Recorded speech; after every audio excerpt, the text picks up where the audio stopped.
Assalamualaikum warahmatullahi wabarakatuh. Perkenalkan, nama saya Javier Ramadan dengan NIM 20020260648 dari Prodi Ilmu Pemerintahan kelas A angkatan 2020 dengan mata kuliah Politik Kawasan dan dosen pengampunya yaitu Bapak Yahdi Kolbi SIP MIPol. Baiklah, pada video kali ini yang akan saya bahas yaitu mengenai pada daerah kawasan perbatasan mana yang lebih dahulu diprioritaskan. Apakah pembangunan infrastrukturnya dahulu atau pembangunan sumber daya manusia? Baik, yang pertama-tama yang perlu diketahui yaitu mengenai pengertian kawasan perbatasan. Pengertian kawasan perbatasan menurut Undang-Undang Republik Indonesia Nomor 43 Tahun 2008 tentang wilayah negara, Pasal 1 ayat 6 menyebutkan bahwa kawasan perbatasan adalah bagian dari wilayah negara yang terletak pada sisi dalam sepanjang batas wilayah Indonesia dengan negara lain. Dalam hal batas wilayah negara di darat, kawasan perbatasan berada di kecamatan. Sedangkan menurut pendapat para ahli geografi politik, pengertian perbatasan dapat dibedakan menjadi dua, yaitu boundaries dan frontier. Kedua definisi ini mempunyai arti dan makna yang berbeda, meskipun keduanya saling melengkapi dan mempunyai nilai yang strategis bagi kedaulatan di wilayah negara. Oleh karena itu, frontier dapat disebut juga dengan istilah foreland, borderland, ataupun march. Sedangkan istilah boundary digunakan karena fungsinya yang mengikat atau membatasi, atau bound or limit. Suatu unit politik dalam hal ini adalah negara. Semua yang terdapat di dalamnya terikat menjadi satu kesatuan yang bulat dan utuh serta saling terintegrasi satu dengan yang lainnya. Boundary paling tepat dipakai apabila suatu negara dipandang sebagai unit spasial yang berdaulat. Selanjutnya yang perlu kita pahami yaitu mengenai teori pembangunan. Menurut Rostow dalam Arif Budiman, pembangunan merupakan proses yang bergerak dalam sebuah garis lurus, yakni dari masyarakat yang terbelakang ke masyarakat yang maju. Pemerintah harus mengetahui dan benar-benar paham apa yang menjadi kebutuhan masyarakat dalam hidupnya. Karena tujuan utama dari pembangunan adalah untuk meningkatkan taraf hidup masyarakat itu sendiri. Dan menurut Anwar tahun 2005, pembangunan wilayah dilakukan untuk mencapai tujuan pembangunan wilayah yang mencakup aspek-aspek pertumbuhan, pemerataan dan keberlanjutan yang berdimensi lokasi dalam ruang dan berkaitan dengan aspek sosial ekonomi wilayah. Pengertian pembangunan dalam sejarah dan strateginya telah mengalami evolusi perubahan, mulai dari strategi pembangunan yang menekankan kepada pertumbuhan ekonomi, kemudian pertumbuhan dan kesempatan kerja. Pertumbuhan dan pemerataan, penekanan kepada kebutuhan dasar atau basic need approach, pertumbuhan dan lingkungan hidup, dan pembangunan yang berkelanjutan atau sustainable development. Pada kawasan perbatasan banyak persoalan yang menyangkut dengan kesejahteraan masyarakat perbatasan yang pada umumnya masih kurang sejahtera dalam hal ekonomi. Sulitnya mendapat akses pendidikan yang memadai dan masih minimnya infrastruktur layak di kawasan perbatasan. Seperti contoh pada kasus tingkat kesejahteraan keluarga, menurut data BPS tahun 2017, bahwa masih terdapat 723 jiwa jumlah keluarga prasejahtera dibanding dengan 3.194 keluarga sejahtera 1 dan 2 di Kecamatan Entikong dan Sekayam. Terlihat bahwa masih terdapat 22,64% keluarga prasejahtera yang berada di wilayah perbatasan Kabupaten Sanggau. Hal tersebut menandakan rendahnya tingkat kesejahteraan di kawasan perbatasan, sehingga perlu menjadi penanganan serius bagi pemerintah pusat dan daerah karena dapat menimbulkan masalah sosial di kawasan perbatasan. Tingkat kesejahteraan yang rendah di kawasan perbatasan menimbulkan masalah-masalah sosial seperti kemiskinan, prostitusi, kependudukan, dan tingkat kejahatan yang lebih tinggi di wilayah perbatasan Indonesia di Entikong. Dari data BPS tahun 2016, terdapat 20 tindak kejahatan terhadap badan dan 28 tindak kejahatan terhadap harta atau benda di wilayah Kecamatan Entikong.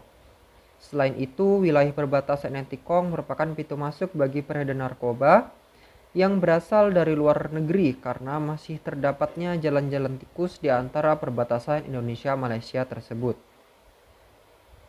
Pada pertanyaan di awal, yaitu apakah yang harus didahulukan dalam pengembangan kawasan perbatasan?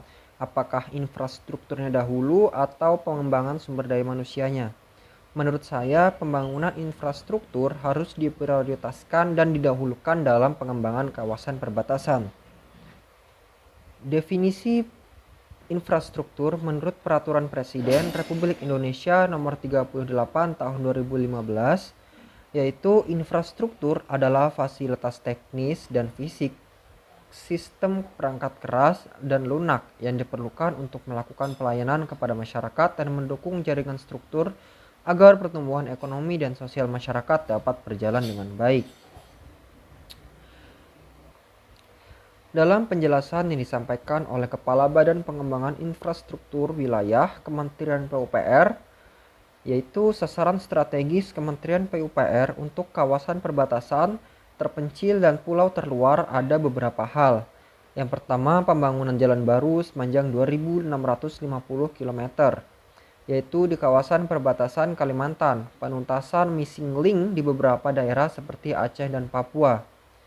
Sasaran strategis yang kedua yaitu pengentasan pemukiman kumuh perkotaan. Selain itu, pembangunan dan pengembangan kawasan perbatasan dan pulau-pulau kecil terluar. Kawasan perbatasan tidak hanya sebagai kawasan yang membutuhkan dukungan infrastruktur, tetapi lebih sebagai wilayah pertumbuhan baru yang mampu menjadi leverage atau pengungkit bagi pembangunan di kawasan sekitarnya. Pembangunan kawasan perbatasan dihadapkan beberapa tantangan. Yang pertama, tantangan berupa keterisolasian kawasan. Dengan susahnya pergerakan barang dan jasa, khususnya dalam pelaksanaan pembangunan infrastruktur, sehingga biaya logistik menjadi tinggi dibandingkan dengan wilayah lain. Tantangan kedua yakni terkait penyelesaian dan penegasan batas wilayah negara dengan negara tetangga pada beberapa segmen kawasan perbatasan.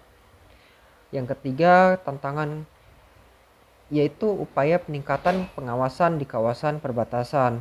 Yang keempat, yaitu perlu diefektifkannya upaya pengelolaan kelembagaan antar negara dalam mendukung aktivitas lintas batas dan integrasi pengelolaan kawasan perbatasan dengan negara tetangga.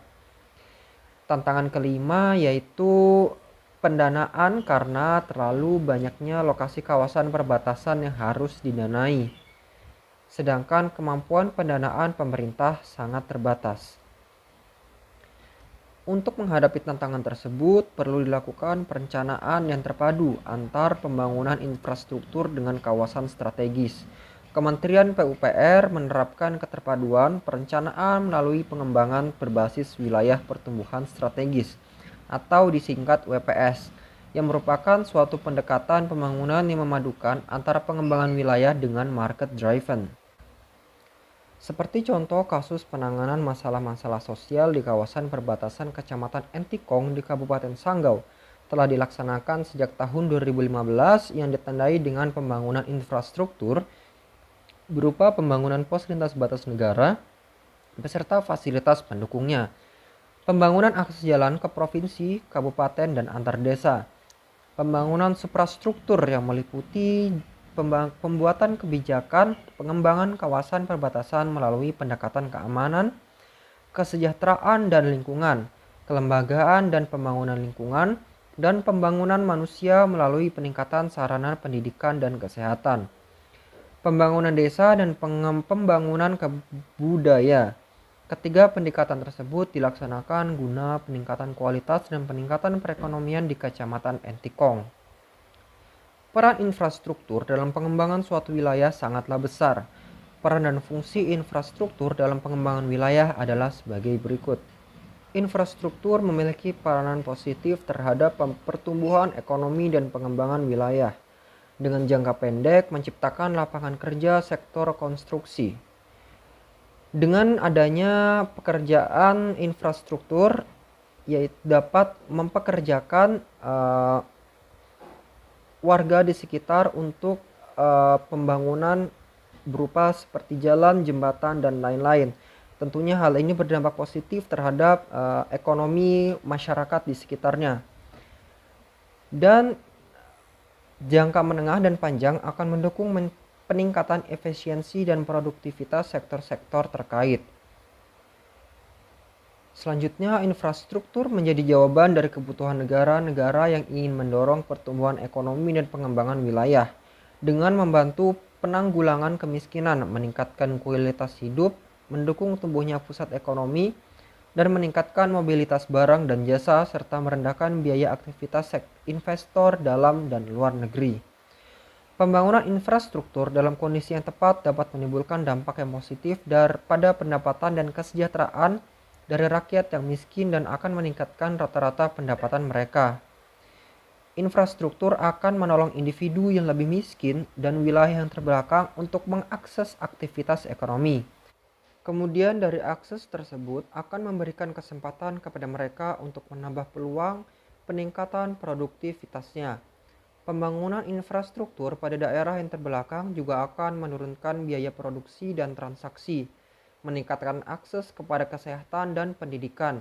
Sejalan dengan hal tersebut akan meningkatkan kualitas manusianya sehingga kesempatan kerja akan lebih terbuka dan prospek penambahan pendapatan. Pada akhirnya, penambahan pendapatan akan menurunkan ketimpangan. Sekian dari saya. Wassalamualaikum warahmatullahi wabarakatuh.